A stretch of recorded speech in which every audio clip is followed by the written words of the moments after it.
ਸੋ ਜਿਵੇਂ ਕਿ ਤੁਹਾਨੂੰ ਪਤਾ ਹੈ ਕਿ 2025 ਦਾ ਪੀਆਰ ਕੋਟਾ ਬਹੁਤ ਘੱਟ ਹੈ, ਤਾਂ ਹੁਣ IRCC ਗਲਤੀਆਂ ਹੋਣ ਤੇ ਸਿੱਧਾ ਰਿਫਿਊਜ਼ਲਸ ਭੇਜਦੀ ਹੈ।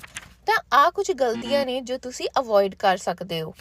ਫਰਸਟਲੀ, ਕਾਫੀ ਲੋਕ ਅੱਜਕੱਲ ਵਰਕ ਐਕਸਪੀਰੀਅੰਸ ਜਾਂ ਡਿਗਰੀਜ਼ ਉਹ ਲਿਖ ਦਿੰਦੇ ਨੇ ਜੋ ਪਹਿਲਾਂ ਕਿਸੇ ਵੀਜ਼ਾ ਐਪਲੀਕੇਸ਼ਨ 'ਚ ਮੈਂਸ਼ਨ ਹੀ ਨਹੀਂ ਕੀਤੇ ਹੁੰਦੇ।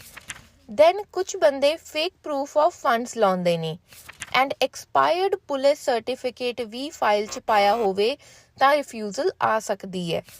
ਕਈਆਂ ਦਾ ਸਪਾਊਸਲ ਐਪਲੀਕੇਸ਼ਨਸ 'ਚ ਰਿਲੇਸ਼ਨਸ਼ਿਪ ਪ੍ਰੂਫ ਹੀ ਕਲੀਅਰ ਨਹੀਂ ਹੁੰਦਾ। ਕਈ ਵੈਲਿਡ ਸਟੇਟਸ ਮੇਨਟੇਨ ਕੀਤੇ ਬਿਨਾਂ ਹੀ ਪੀਆਰ ਫਾਈਲ ਕਰ ਦਿੰਦੇ ਨੇ। ਤੇ ਮੋਸਟ ਕਾਮਨ ਜੋ ਅੱਜਕੱਲ ਹੁੰਦਾ ਹੈ, ਰੋਂਗ ਨੋ ਕੋਡ ਚੂਜ਼ ਕਰਨਾ ਜਾਂ ਜੌਬ ਡਿਊਟੀਜ਼ ਕਾਪੀ ਪੇਸਟ ਕਰਨਾ ਜਾਂ ਕਿਸੇ ਹੋਰ ਕੰਟਰੀ ਦੀ ਵੀਜ਼ਾ ਰਿਫਿਊਜ਼ਲ ਨੂੰ ਲੁਕਾਉਣਾ ਵੀ ਤੁਹਾਡੀ ਫਾਈਲ ਤੇ ਇੰਪੈਕਟ ਪਾ ਸਕਦਾ ਹੈ। ਸੋ ਇਹੋ ਜਿਹੀਆਂ ਗੱਲਾਂ ਅਵੋਇਡ ਕਰੋ ਤੇ ਪ੍ਰੋਫੈਸ਼ਨਲ ਅਸਿਸਟੈਂਸ ਲਈ ਸੈਂਚੁਰੀ ਇਮੀਗ੍ਰੇਸ਼ਨ ਨੂੰ ਕੰਟੈਕਟ ਕਰੋ।